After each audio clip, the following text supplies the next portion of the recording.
La historia no miente. Los diferentes medios de comunicación han construido una narrativa en la cual el presidente de la República, Gustavo Petro, ha dejado a la buena de Dios a la policía y las fuerzas militares ante los recientes ataques violentos que han recibido. Esto es responsabilidad del presidente Gustavo Petro, María José.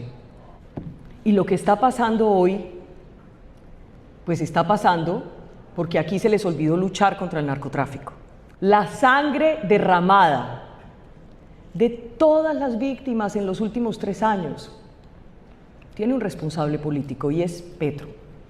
Y una cosa final, no se nos olvide que no solamente están asesinando a nuestros héroes de la fuerza pública, a nuestros policías, a nuestros militares. Es una realidad.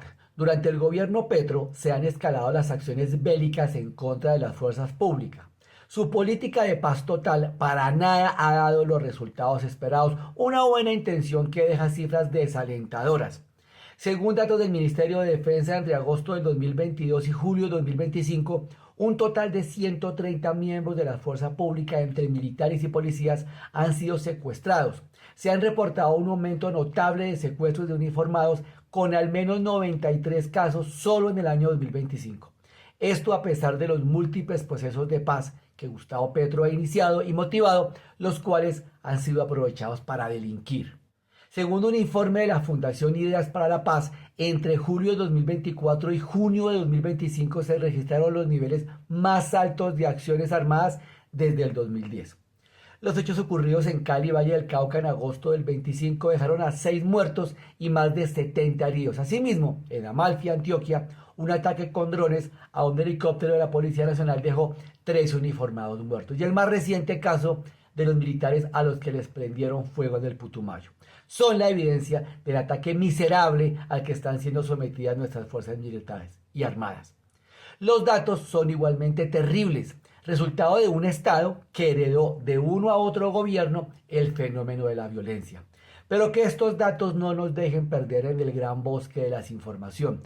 No es en este gobierno donde más han sufrido las fuerzas militares y de policía hechos de violencia. Revisemos los datos históricos.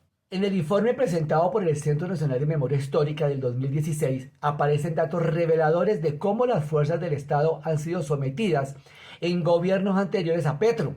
En el texto Incursiones guerrilleras en cabeceras municipales y centros poblados de 1965 a 2013 se puede establecer un total de 1.755 incursiones guerrilleras en centros poblados y cabeceras municipales, de las cuales 1.146 corresponden a ataques a puestos de policía. Entre 2003 y 2013 fueron 225 ataques a los puestos de policía.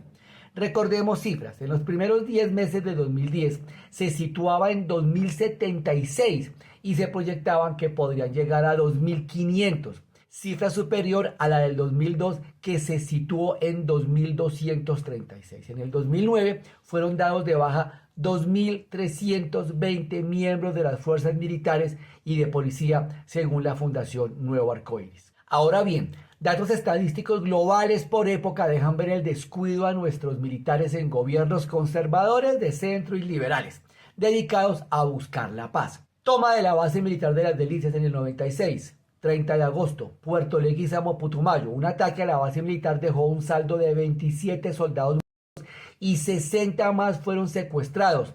Es considerado uno de los golpes más duros de la guerrilla al Ejército Nacional. La toma del Cerro de Patascoy el 21 de diciembre. En un asalto a la base militar, 11 militares y 18 fueron secuestrados. Este secuestro se volvió icónico y los militares retenidos fueron conocidos como los de Patascoy. El Villar 1998, entre el 1 y el 3 de marzo, en Cartagena de Chairá, Caquetá, en lo que se considera una de las mayores derrotas del ejército en el conflicto. El ataque a una brigada móvil dejó 64 militares y 43 secuestrados. La toma de Miraflores en el 98, el 5 de agosto, en el Guaviare. La toma del municipio de Miraflores resultó en el secuestro de 132 miembros de la fuerza pública. La toma de Mitú en el 98, el 1 de noviembre, en Baupés. En uno de los ataques más audaces de la guerrilla de las FARC, se tomó la capital del departamento de Vaupés, dejando 62 policías secuestrados. Toma de la base militar de Teteyé en el 2000, el 25 de junio. Puerto Asís, Putumayo.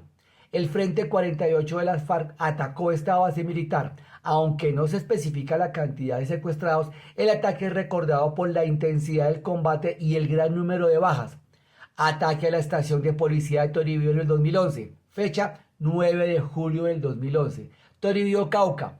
Un coche bomba explotó cerca de la estación de policía, causando la muerte de al menos 3 policías y dejando 70 heridos, además de daños indiscriminados a la infraestructura civil. Dos hechos muy relevantes en este fenómeno de la violencia. El 30 de agosto del 96, la toma de la base militar de Las Delicias. 60 soldados secuestrados por las FARC fueron retenidos por un periodo de 10 meses. Su liberación se produjo el 15 de junio del 97. Un segundo hecho ocurrió el 17 de enero del 2019, el ataque a la escuela de cadetes de la Policía General Santander en Bogotá, que dejó 22 cadetes y más de 80 personas heridas. Años 1965 a 2022. ¿Quiénes fueron sus presidentes? ¿A qué partidos políticos pertenecían? Liberales y conservadores, de centro. Miles de soldados y policías han puesto su pecho, dejando hijos, padres, esposas y hermanos en la soledad. ¿Para qué? ¿Acaso esas teorías de que con plomo todo se arreglan han llevado al fin de la violencia generada por la guerrilla, el paramilitarismo y el narcotráfico?